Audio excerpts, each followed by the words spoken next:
Good morning students. तो आज हमने करना है न्यूमेरिकल नंबर थर्ड। ठीक है, तो न्यूमेरिकल नंबर थर्ड क्या है हमारे पास? Abdul while driving to school computes the average speed for his trip to be a 20 kilometre पर hour on his return trip along the same route. There is a less traffic and the average speed is 30 kilometre पर hour. What is the average speed for Abdul's trip? ठीक है, तो बच्चों interesting question है, अच्छे से समझना है। इसको हम अच्छे से स्टार्ट करते हैं। तो सपोज यहाँ पे अब्दुल का घर, ठीक है, यहाँ पे हम सपोज कर लेते हैं कि यहाँ पे अब्दुल का घर है। ठीक है, तो फर्स्ट में उसने क्या बताया हुआ है, यहाँ पे जो पूछा गया है सो घर से अब वो जा रहा है स्कूल। ठीक है, अब्दुल जो है वो घर से स्कूल जा रहा है। अब वो कह रहा है भैया सुबह सुबह स्कूल जाने में ट्रैफिक तो लगता है, तो बस को धीरे से चलाना पड़ेगा। तो जो बस की स्पीड थी वो थी 20 किलोमीटर पर हॉर। ठीक है, जब छुट्टी हुई स्कूल से वापस अब्दुल गया अपने घर, तो जो ट्रैफिक था वो कम था और बस की जो स्पीड हो गई वो कितनी हो गई? 30 किलोमीटर पर हॉर। ठीक है, तो यहाँ से पता चलता है कि जब बस की स्पीड कम थी तो उनको ज़्यादा टाइम लगा, तो जब बस की स्पीड बढ़ गई तो वो जल्दी घर पहुँचे। लेकिन हमें यहाँ ये बताना है कि एवरेज स्पीड क्या होगी। ठीक है, तो एवरेज स्पीड के लिए हमें ना तो हमें स्कूल से घर आने का जो डिस्टेंस है वो पता है और ना ही हमें टाइम का पता है। तो सबसे पहले हमें ये निकालना पड़ेगा। तो सबसे पहले हम क्या निकालेंगे? सबसे पहले हम केस फर्स्ट निकालेंगे जिसमें वो घर से स्कूल जा रहा है। ठीक है, तो केस फर्स्ट यहाँ पे ले लेते हैं हम केस फर्स्ट। तो केस फर्स्ट में वो जा रहा है हमारे स्कूल टू, घर से वो स्कूल जा रहा है। तो घर से स्कूल जाने में जो उसका टाइम होगा वो क्या हो जाएगा? T1, और जो डिस्टेंस होगा वो कितना हो जाएगा? D। ठीक है, तो इन दिस केस तो जो स्पीड होगी वो किसके इक्वल हो जाएगी? Speed equal to distance upon time के इक्वल हो जाएगी। ठीक है, तो यहाँ पे speed equal to distance upon time, तो स्पीड हमें कितनी दी गई है? फर्स्ट केस के अंदर हमें स्पीड जो दी गई है वो दी गई है 20 किलोमीटर पर हार। तो यहाँ पे स्पीड ले लेंगे हम 20 equal to distance D upon में टाइम कितना हमारे पास? T1 है, तो हम इसको T1 ले लेंगे। ठीक है, अब हम क्या करेंगे? T1 को बाहर निकालेंगे।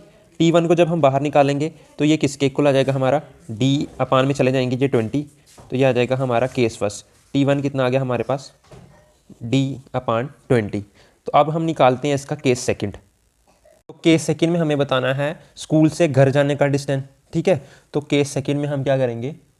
केस सेकंड के अंदर हमें जो स्पीड है वो कितनी दी गई है? 30 किलोमीटर पर हॉर। तो हम यहाँ पे ले लेंगे, यहाँ पे हमारा ये है स्कूल टू होम, तो यहाँ पे हमारा जो टाइम हो जाएगा वो क्या हो जाएगा? T2, और डिस्टेंस जो हो जाएगा हमारा वो D ही रहेगा। तो स्पीड जो होगी वो किसके इक्वल हो जाएगी? Speed equal to distance upon time. Speed कितनी दी गई है इसमें हमें स्पीड दी गई है 30 किलोमीटर पर हॉर इक्वल टू D का D अपॉन में T, टाइम कितना है? T2 है इस बार हमारा, तो T2 को हम बाहर निकालेंगे।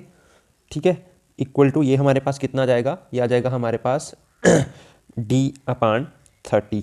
ठीक है, तो ये निकल गया हमारे पास T2 टाइम 2। अब हमने क्या करना है? अब हम डायरेक्ट निकाल देंगे इसका एवरेज स्पीड। ठीक है, तो डायरेक्ट एवरेज स्पीड निकालेंगे। और एवरेज स्पीड कैसे निकालेंगे? तो सबसे पहले हम यहाँ पे लिख लेते हैं एवरेज स्पीड। तो जो एवरेज स्पीड होती है वो किसके इक्वल होती है? हमारी डिस्टेंस अपॉन में टाइम। ठीक है, तो डिस्टेंस क्या है हमारे पास? दोनों में डिस्टेंस हमारा D था, तो इसमें D प्लस D कर देंगे अपॉन में।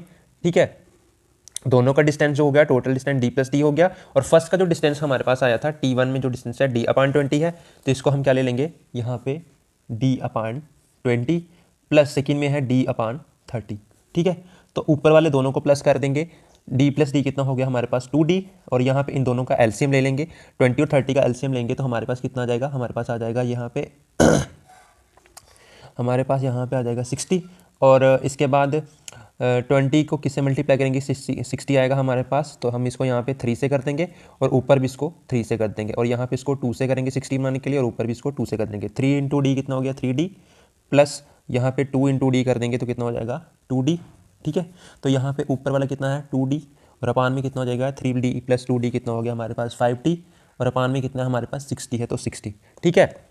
फ्रैक्शन के नीचे फ्रैक्शन है तो रेसिप्रोकल हो जाएगा हमारे पास, ठीक है। तो ये क्या हो जाएगा हमारे पास 2D मल्टीप्लाई बाई 60 और अपान में आ जाएंगे हमारे 5D।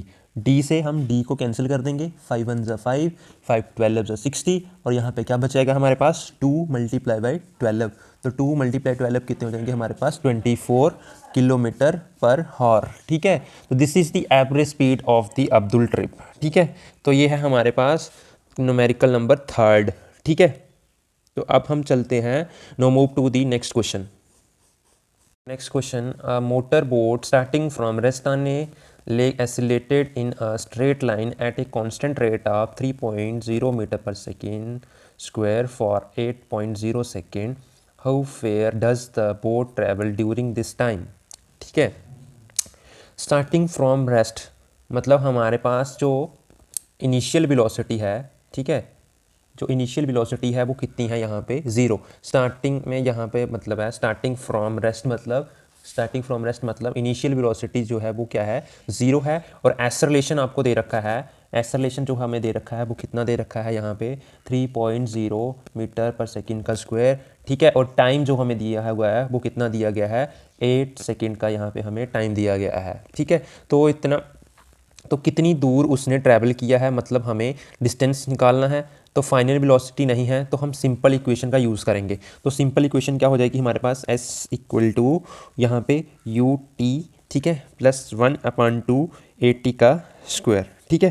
तो s का s, ut मतलब हमारे पास क्या है इनिशियल वेलोसिटी हो जो भी होगी हमारे पास, ठीक है। तो टाइम है t प्लस 1/2, a है हमारे पास एक्सेलरेट और t स्क्वायर मतलब टाइम का स्क्वायर। तो अब हम इसको किस तरह से यूज़ करेंगे आगे, ठीक है। तो u हमारे पास क्या है इनिशियल वेलोसिटी हमारे पास 0 है, ठीक है। तो टाइम कितना है 8, तो प्लस 1/2, ठीक है, इनटू a, एक्सेलरेशन कितना हमारे पास 3, ठीक है। और टाइम का स्क्वायर t कितना है 8, तो 8 का हम कर लेंगे यहाँ पे स्क्वायर। तो यहाँ पे s का s इक्वल टू 0 को 8 से मल्टीप्लाई किया तो 0 ही आएगा, प्लस यहाँ पे 1 × 3 करेंगे तो हमारे पास आ जाएगा 3 और अपान में क्या है 2 और इनटू यहाँ पे 8 का स्क्वायर करेंगे तो कितना हो जाएगा 64। 2 1 ज़ा 2, 2 32 ज़ा कितना हो गया 64। और यहाँ पे s का s इक्वल टू 3 प्लस 0 3 हो गया इंटू 32। तो 3 को 32 से हम यहाँ पे मल्टीप्लाई कर देंगे तो जो s होगा वो हमारा कितना आ जाएगा यहाँ पे 96 मीटर, ठीक है। तो सिंपल हमने क्या किया है, सिर्फ सिंपल इक्वेशन यूज़ करनी है इस क्वेश्चन में इसको फाइंड करने के लिए। तो ये था हमारे पास क्वेश्चन नंबर 4, ठीक है। अब हम चलते हैं नेक्स्ट क्वेश्चन के ऊपर।